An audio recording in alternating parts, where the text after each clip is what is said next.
Setiap orang memiliki luka pengasuhannya masing-masing. Ada yang menyadarinya sejak lama, ada juga yang baru sadar ketika hidupnya mempertemukannya dengan pasangan, pernikahan, atau anak-anaknya sendiri. Ternyata hubungan yang paling dekat seringkali menjadi cermin paling jujur. Disitulah luka lama muncul kembali. Cara marah, cara meminta dipahami, cara merasa ditinggalkan, cara mencari validasi, bahkan cara mencintai. Dan ketika seseorang mulai menyadari luka itu, responnya bisa berbeda-beda. Ada yang terus membicarakannya, mengulang cerita yang sama berkali-kali tentang bagaimana dulu ia terluka, tentang bagaimana ia menjadi korban dari pola pengasuhan yang tidak sehat. Semua dibuka, semua diceritakan, lagi dan lagi.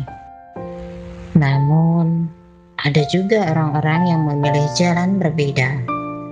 Mereka sadar bahwa dirinya terluka, tetapi tidak menjadikan luka itu sebagai identitas diri. Mereka tidak sibuk membangun narasi sebagai korban, tidak terus-menerus mengungkit masa lalu agar dimengerti dunia.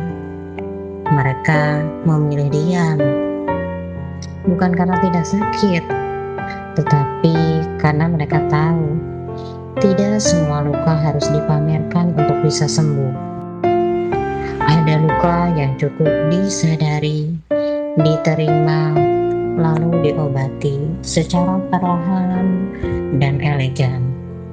Karena pada akhirnya ada perbedaan besar antara mengakui luka untuk sembuh dan memelihara luka agar tetap merasa menjadi korban. Sebab jika seseorang terus hidup dalam cerita lamanya, lama-lama hidupnya hanya akan berputar di tempat yang sama. Ia sibuk mengulang rasa sakit, tetapi juga lupa membangun dirinya yang baru.